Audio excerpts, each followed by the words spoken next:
வணக்கம் நேர்களே, இது ஷர்மிளா டாக்கீஸ். நான் உங்கள் டாக்டர் ஷர்மிளா. நேத்து பாத்தீங்கன்னா சமூக வலைதளங்கள்ல ஒரு வீடியோ வைரல் ஆகுது. பாரத் ஜோடோ நியாய யாத்திரையை யூபியில் நடத்திய ராகுல் காந்தி வாரணாசியில நந்தீஸ்வரம் சந்திப்புல நின்னு அங்க இருக்கக்கூடிய மக்கள் கிட்ட பேசுறாரு. அவர் என்ன சொல்றாருன்னா, இன்னைக்கு நாட்டு மதம் அப்படிங்கிற பேர்ல எல்லாரையும் பிளவுபடுத்தி வச்சிருக்கிறாங்க. உண்மையான முன்னேற்றம் நாட்டில் இருக்கக்கூடிய எல்லாரும் ஒற்றுமையா சேர்ந்து உழைச்சாதான் நாடு உண்மையிலேயே முன்னேறும். அப்ப நாடு உண்மையிலேயே முன்னேறணும்னா நம்ம எல்லாரும் சாதி மதம்ங்கிற ரீதியெல்லாம் தாண்டி எல்லாரும் ஒற்றுமையா இருந்து ஒற்றுமையா உழைக்கணும். அதுதான் உண்மையான தேசபக்தி அப்படின்னு பேசிட்டு இன்னொரு விஷயத்தையும் பதிவு பண்றாரு. நான் பாரத் ஜோடோ நியாய யாத்திரைக்காக எல்லா மாநிலங்களுக்கும் நான் போயிட்டு இருக்கேன். எங்க போனாலும் மக்கள் என்ன அன்போட தான் வரவேற்கிறாங்க. எல்லா மதத்தை சேர்ந்தவர்களும் என் மீது அன்பு தான் காட்டுறாங்க. யாருமே வெறுப்புணர்ச்சியே காட்டினதில்ல. இன்னும் ஒரு படி மேல போய் சொல்லலாம்னா, சில இடங்கள்ல நான் போய் பிஜேபி காரியகர்த்தாஸ் நிக்கும் பொழுது கூட அவங்கள சந்திக்கும் போது கூட அவங்க என்னை இன்முகத்தோட வரவேற்றாங்க அப்படின்னு அவங்கள பத்தி நல்ல விஷயம் தான் பேசுறாரு. நான் கூட ஒரு வாரம் முன்னால ஒரு வீடியோ போட்டிருந்தேன்.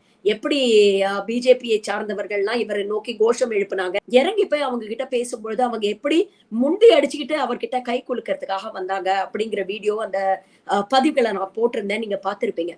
இவ்வளவும் பேசிட்டு அந்த மனுஷன் அங்கேருந்து நகர்ந்தோடனே இந்த முட்டாள் சங்கி கூட்டம் என்ன பண்ணுது தெரியுமா?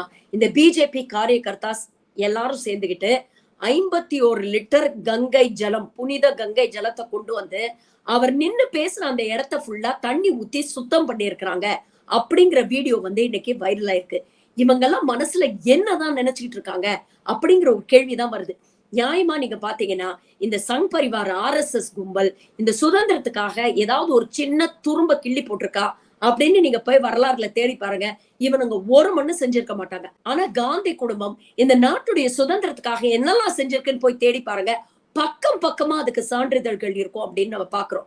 ஜவஹர்லால் நேரு என்னங்க யோசிச்சு பாருங்க. ஒரு வசதியான குடும்பத்துல பிறந்தவர். அவர் இயல்பாகவே வந்து வசதி வாய்ப்புகளோட வாழ்ந்தவர். அவர் நினைச்சிருந்தா ஆங்கிலேயர்களுக்கு துணை போயிட்டு நமக்கு என்ன போச்சு, நாட்டுக்கு சுதந்திரம் கிடைச்சா என்ன கிடைக்கலன்னா என்ன, நாம பாட்டுக்கு நம்ம வாழ்க்கையை பார்த்துட்டு போலான்னு போறதுக்கு அவருக்கு எவ்வளவு நேரம் ஆயிருக்கும். ஆனா அவர் அது செஞ்சாரா? எவ்வளவு வசதி வாய்ப்புகள் இருந்தாலும் இறங்கி நாட்டுடைய சுதந்திரம் மக்களுடைய வாழ்க்கை மேம்பாட்டுக்காக வந்து அவர் பாடுபட்டாரு. நாட்டுக்கு சுதந்திரம் வரணும் அப்படிங்கிறதுக்காக 10 வருஷம் ஜெயில கஷ்டப்பட்டாருங்க. ஜெயில இருந்து அங்கிருந்து எழுதி எவ்வளவு விஷயத்த நாட்டு மக்களுக்காக உணர்த்திருக்காரு அப்படிங்கறத கொஞ்சம் யோசிச்சு பாருங்க. இன்னைக்கு நவீன இந்தியா, இன்னைக்கு நாம விஸ்வகுரு அப்படின்னு பேசிட்டு இருக்கோம்னா இந்த நவீன இந்தியாவுக்கு அடித்தளம் போட்டவர் ஜவஹர்லால் நேரு. அவர் போட்ட பவுண்டேஷன்ல தான் இன்னைக்கு எல்லாத்தையும் நீங்க கட்டி எழுப்பிட்டு நாங்க தான் செஞ்சோம் அப்படின்னு பெருமையா பேசிட்டு இருக்கீங்க. 60 வருஷம் காங்கிரஸ் செய்யாததா 6 மாசத்துல செய்வோம் அப்படின்னு சொன்னீங்களே. 60 வருஷம் காங்கிரஸ் செஞ்சது இன்னமும் நிலையா இருக்கு. ஆனா 6 மாசத்துல நீங்க எதுவுமே செய்யல. அட்லீஸ்ட் இந்த 10 வருஷத்துலயாவது ஏதாவது செஞ்சிருக்கீங்க அப்படின்னு பாத்தீங்கன்னா ஒரு மண்ணும் இல்ல அப்படிங்கறதுதான் உண்மை. இதை தாண்டி யோசிச்சு பாருங்க. தன்னுடைய ஒரு குடும்பத்தில இருந்து 2 பேரை வந்து அவர் வந்து பொலிட்டிக்கல் அசாசினேஷனுக்கு வந்து பலியா கொடுத்திருக்கிறாரு ராகுல் காந்தி. தன்னுடைய பாட்டி இந்திரா காந்தி, தன்னுடைய தந்தை ராஜீவ் காந்தி. 2 பேரும் எதுக்காக செத்தாங்கன்னு நினைக்கிறீங்க? ஏதாவது தனிப்பட்ட விரோதம் காரணமா? இல்ல. அரசியல் காரணங்களுக்காக அவர்கள் சாகடிக்கப்பட்டார்கள். அவர் எடுத்த அரசியல் முடிவு சரியோ தப்போ அது ஒரு சாராருக்கு பிடிக்காம போச்சு. அதனால அவங்க நாட்டுக்காக இன்னைக்கு உயிரை கொடுத்துட்டு நிக்கிறாங்க. அப்படிப்பட்ட துயரமான சம்பவத்தை கடந்து வந்த ஒரு ராகுல் காந்தி அவருக்கு என்னங்க தேவை? ஒரு நாட்டுக்காக நான் நடக்கணும், நான் கஷ்டப்படணும்னு ஏதாவது அவசியம் இருக்கா?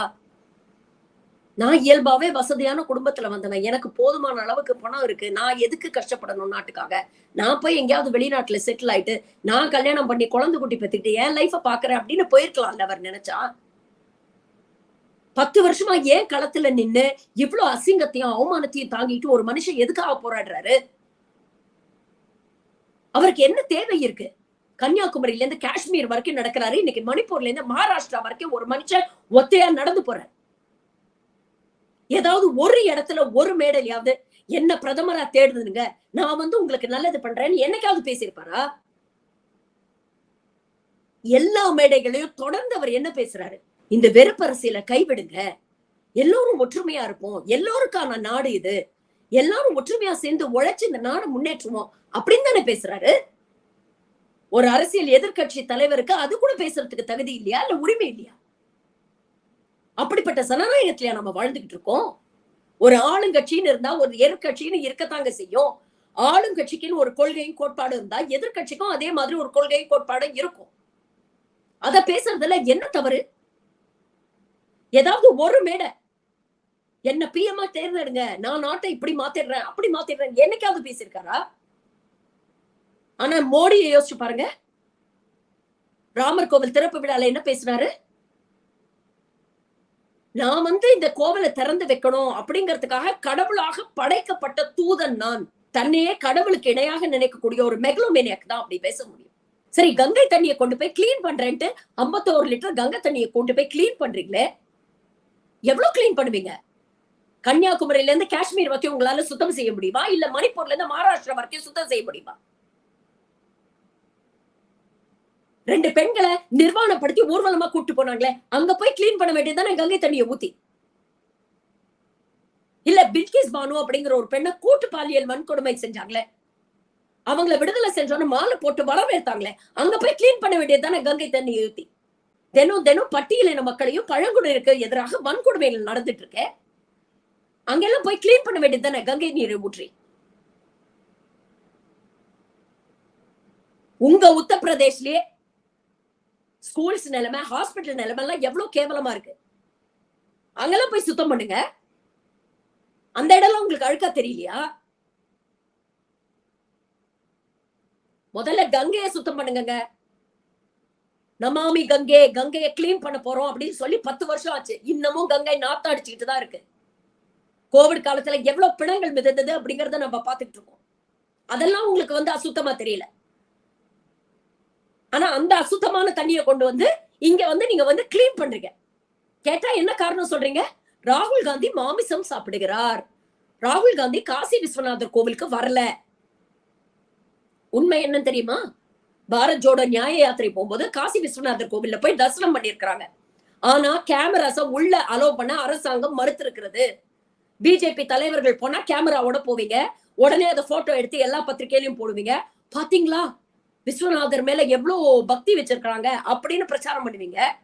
ஆனா ராகுல் காந்தி கோவிலுக்கு போனதுக்கு எந்த சுவடுமே இருக்கக்கூடாதுங்கிறதுக்காக கேமராஸ் அலோவ் பண்ண மாட்டேங்கிறீங்க. சரி, கோவில்ல இருக்கக்கூடிய ஃபுட்டேஜையும் பத்திரிகையில ரிலீஸ் பண்ண மாட்டேங்கிறீங்க. இதுதானே உங்களுடைய கேவலமான அரசியலா இருக்கு. சரி, இதெல்லாம் விட்டுருங்க.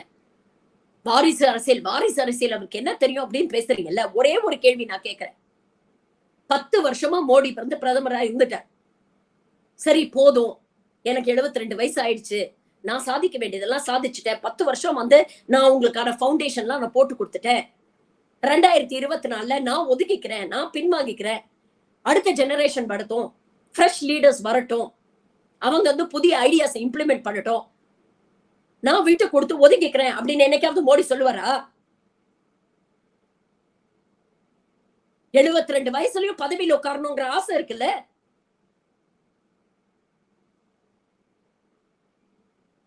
அப்ப உங்களுக்கு வந்தா மட்டும் அது சனநாயகம், அடுத்தவங்களுக்கு வந்தா அது உடனே டைனாஸ்டி பாலிடிக்ஸ்ங்கிறது, ஃபேமிலி பாலிடிக்ஸ்ங்கிறது, குடும்ப கட்சிங்கிறது.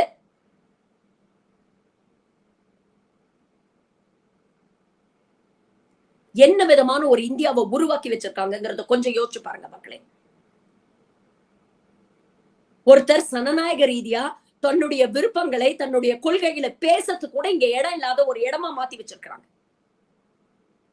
இன்னைக்கு ப்ரொடெஸ்ட் பண்றதே ஒரு கிரிமினல் குத்தம் அப்படிங்கிற அளவுக்கு விவசாயிகளை போட்டு ஒடுக்கிட்டு இருக்காங்க. ஒரு பெரிய அரசியல் பாரம்பரிய குடும்பத்துல வந்த ராகுல் காந்திக்கே இன்னைக்கு இந்த நிலைமை. அவர் நின்னு பேசிட்டு போற இடத்த கங்கை நீரை ஊத்தி கழுவுறாங்க, அசுத்தம் ஆயிடுச்சுங்கிறாங்க. 10 வருஷத்துல நாடு எங்க இருந்து எங்க வந்துருச்சுங்கிறத பாருங்க. உங்க மூளையை முதல்ல சுத்தம் பண்ணுங்க, மனசை முதல்ல சுத்தம் பண்ணுங்க. உங்க மேலையில இருக்கிற வன்மத்தையும் வெறுப்பையும் முதல்ல தூக்கி களைங்க. அதுக்கப்புறம் மத்த இடத்தெல்லாம் சுத்தப்படலாம். இன்னைக்கு ராகுல் காந்திக்கு அந்த நிலைமைனா உங்களுக்கும் எனக்கும் நாளைக்கு என்ன நிலைமைன்னு யோசிச்சு பாருங்க.